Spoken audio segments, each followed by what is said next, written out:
As I was discussing at the end of the last video, when we consider the different ways that we can try to mitigate externalities, we want to be attentive to the expected effects should we get the intervention wrong, right? So if the tax, for instance, is too large, if the quota is too restrictive, if the subsidy is too large, right?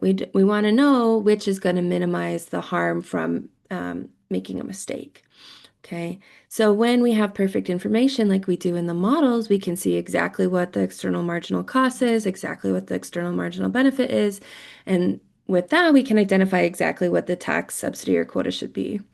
However, in the real world, perfect information is not the state we live in, right? Information is often very imperfect, and sometimes we can't even have a way to know exactly what the external marginal costs or benefits of something are. And so what that means, again, is that we need to be cautious in the face of this uncertainty, to implement tools that are going to do the least harm if we get them wrong. Okay.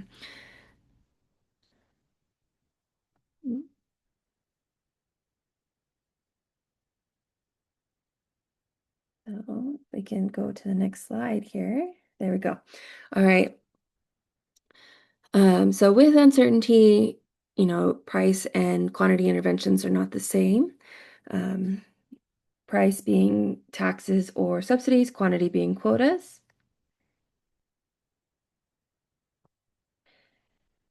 Come on, there we go. All right, so let's consider what happens when marginal abatement costs turn out to be larger than expected. Okay, so meaning that we lose more from reducing pollution than we thought we would. In that scenario, a price intervention is going to be less effective. Um, Firms will limit pollution as they're producing, and they're going to do so until the cost of polluting more or reducing pollution is exactly equal to the tax, and then they're going to simply pay the tax, right? So they're going to pollute more than what we would expect with the tax when we've misjudged um, those abatement costs. Um, Under a permit system where we have a quota for how much a firm is allowed to pollute, firms are going to have much less flexibility in adjustment, right? There's only a fixed amount they can pollute. There's no option for just paying the tax and polluting anyway. And so we see a lot of much um, larger reduction in output, right, in the goods that are produced that also create pollution than is actually efficient. All right. Um, Okay, here we go. All right. I'm trying to see if we have a graph here I can show you, but it looks like it is not included. So um, let's, we're just going to think about it conceptually then. So what happens instead if the marginal benefits of reducing pollution are greater than expected? So there's actually a greater gains, maybe health gains, for instance, are larger than were previously estimated. When pollution is reduced. Um, if there are firms operating under pollution tax, there's not going to be there's not going to be any change in their response. They're just going to continue to respond to the private costs of controlling pollution, right? The abatement costs that they get. Um,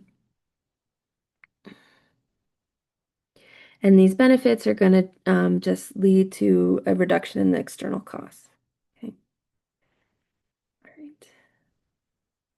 Let me see. Yep, I guess we don't have the graph. So, um,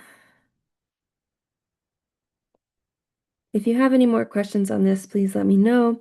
Basically, we just want to think about how is any intervention limiting or not a firm's adjustment? Um, Again, price-based interventions like taxes and subsidies are going to tend to be more flexible for firms. They can choose whether or not to, take advantage of that subsidy or just pay the tax. Whereas with quotas, there's much less flexibility where they um, cannot, deviate from the amount of production they're allowed. And so that's going to mean that there's going to be much greater deadweight loss in a market if the estimate for that quota is incorrect.